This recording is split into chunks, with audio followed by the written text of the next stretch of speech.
Elena, is Grandpa being difficult again? Well, sort of. He hurt his leg. And you know how it is with the elderly, stubborn and needy. It's exhausting sometimes. I wish they'd consider those of us who have to look after them. Rosie, that's a bit harsh, don't you think? I don't mean it like that, but he's really starting to slow down. I just can't handle the constant drama of old age. You're more used to it, so you'll manage just fine. You know, the other day, my husband's grandfather, Oscar, fell in the garden, hurt his leg. It wasn't too serious, but he's 82. We're keeping him in bed to make sure it doesn't get worse. But my mother-in-law? She won't even go near him to help. I'm Elena. I'm 30 and married to James. We live with his family, and I've been part of their company for 8 years. James was my boss before we started dating. The company was founded by his grandfather, and back then, his father, Dylan, was the president, and Grandpa was still handling all the important matters. But when Grandpa turned 80, he decided it was time to pass on most of the responsibilities. You've earned your rest, let Dylan take over, my mother-in-law said with a smile that didn't quite reach her eyes.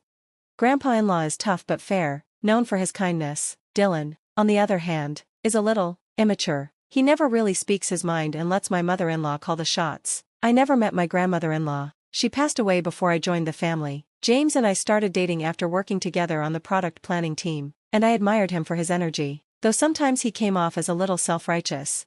I grew up without a father, just my mom, and after she passed away 2 years ago, I found myself without any family except for my in-laws. I had to quit my job to care for her in her final year, and, despite my mother-in-law's obvious disapproval, Grandpa supported me fully. He said, "It's only right you care for the mother who raised you. Don't worry about a thing." Thanks to him, I didn't have to worry about money. But now, things have changed. Ever since Grandpa passed the company to Dylan, the way they treat him has shifted. He's being ignored more and more, and it hurts. It's as if he's become irrelevant, like they think he doesn't matter anymore. I can't shake the feeling that they're treating him with indifference.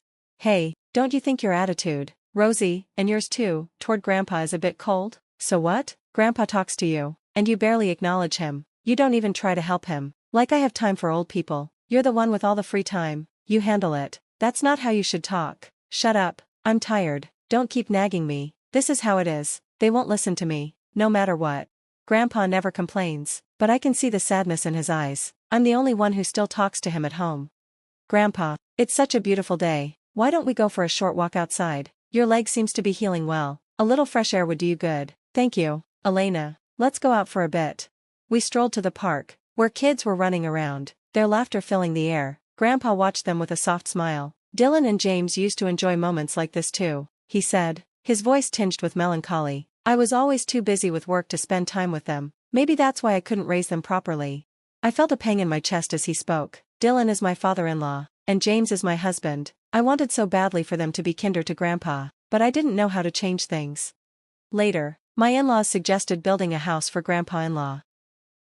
This house is over 50 years old, right? The layout is all over the place, impractical. It's become more trouble than it's worth. Instead of sinking money into repairs, why not build a new one in a better location, a more convenient one? Oscar's getting older, he got lucky last time with just a leg injury, but we can't predict what'll happen next. A barrier-free house would make things so much easier if we ever need to care for him long-term. I agree. We could even put Oscar's room in the center, so it's easier for everyone to help him. Yeah, that works. Perfect. Let's make it happen. And as for the cost, if it's a house for all of us, I'll cover it. You can talk to Mr. Jones about the finances. Typical Oscar, my mother-in-law said with a smile, clearly pleased with herself.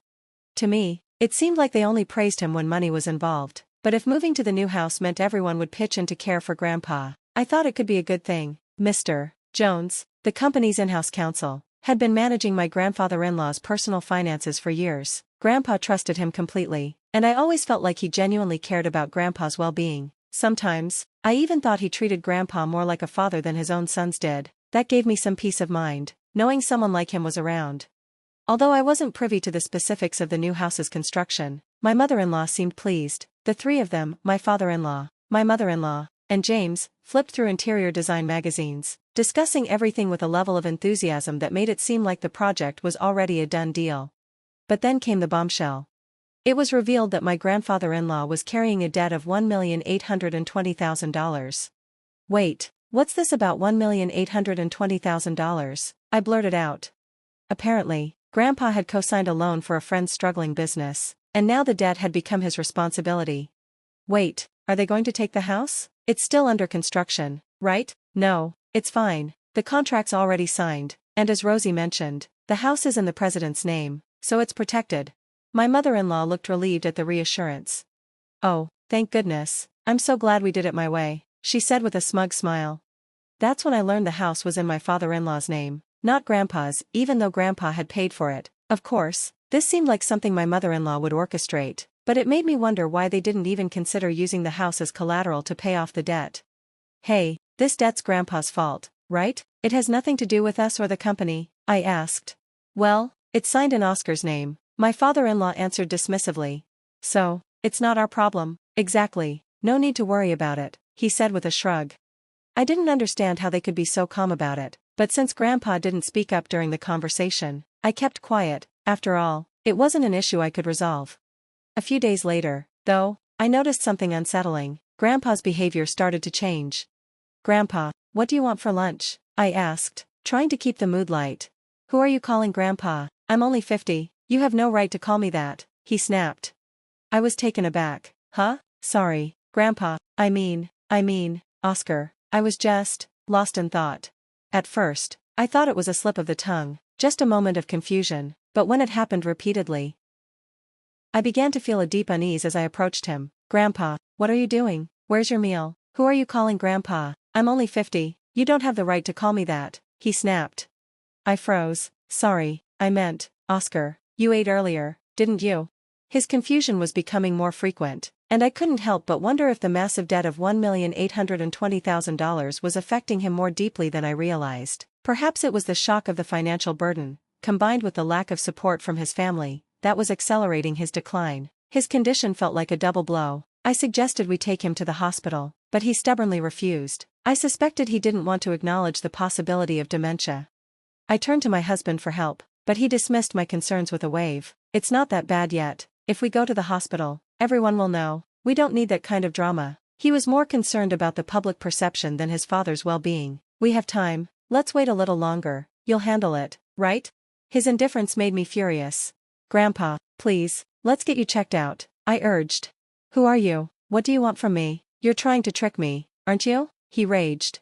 The hurt in his voice almost broke me. I could feel the tears welling up as I watched the man who had always been kind and strong now reduced to someone unrecognizable. My mother-in-law, however, stood off to the side, laughing. Even when he was the chairman, it's all over for him now, she said dismissively. Now everything, even the company, is Dylan's. Her words felt like a slap in the face. Grandpa's still here, I protested. He's worked hard for this family his whole life. But my mother-in-law just chuckled. He's a liability now. Soon, he'll forget everything. He'll be wandering around, drooling. Just thinking about it gives me chills. I was livid, but my grandfather-in-law just smiled weakly, his eyes distant. See, this old man doesn't understand anything anymore, she continued, laughing cruelly. I wanted to scream at her, but I held back. The new house would soon be ready. Maybe, just maybe, things would change once we moved. I couldn't give up on the faint hope that the family might finally show some gratitude and kindness to Grandpa. 2 months later, the house was finished. I spent the last few days packing everyone's things, my in-laws and my husband's belongings taking up most of my time. My father-in-law's and my own things sat untouched. Whenever I tried to get my own things in order, I was immediately assigned more tasks by my in-laws. I tried not to let it get to me, reasoning that I could always move the smaller items later since the house wasn't going anywhere. But when moving day arrived, I got the shock of my life. After I finished helping move most of the belongings, I went to check on my father-in-law, but my husband intercepted me. You and Grandpa can stay here, he said, almost nonchalantly. What are you talking about? I stammered. You're saying we won't move to the new house? You and Grandpa will stay here. We don't need the extra baggage at the new house, he said, his words cutting deep. I'll take care of Grandpa's debt. You'll have plenty to do here, taking care of him. I stood frozen, unable to comprehend what was happening. Were we being abandoned? Was it really happening like this? My in-laws, without a second thought, left us behind, as if we were nothing. They would live in the new house, while Grandpa and I were left to fend for ourselves in the old one. I couldn't fathom it. How could they do this? And how was I supposed to explain this to Grandpa? As I made my way back to the rear room, the weight of everything hit me. I had always intended to care for Grandpa, but now, facing this abandonment, I felt lost. When I found him, his back was turned, but as soon as he sensed my presence, he slowly turned around. Have they gone already? He asked, his voice a shell of its former strength. For a moment, I didn't recognize the man before me. His face was different, older, more withdrawn. I stammered, unsure of how to respond. I thought maybe a new symptom had appeared, but then Grandpa's face softened into a smile. Mr. Jones came, he said, his voice filled with an unfamiliar confidence. Chairman, have you finished getting rid of the unnecessary staff? Yes, everything's done. Let's go, shall we? Where are we going? I asked, confusion clouding my mind. To the new house, he answered, as if it were the most natural thing in the world. I followed him without fully understanding what was happening. A few weeks later, my mother-in-law and husband began calling me non-stop, but Grandpa, in his new resolve, declared that he wouldn't entertain their calls anymore. The tension was mounting, I could feel it, and when my husband called, I knew the situation was about to take a dark turn. Divorce was on the horizon, and I wasn't sure where I stood anymore. Hey, Elena, is Grandpa with you? My husband's voice crackled through the phone.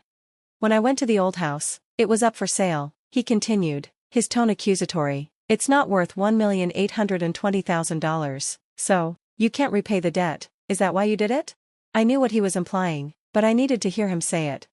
What do you mean, did you put Grandpa on? I faltered, trying to keep my voice steady. Dad said he couldn't get in touch at all. That forgetful old man has done something outrageous. I could hear the frustration building in his voice.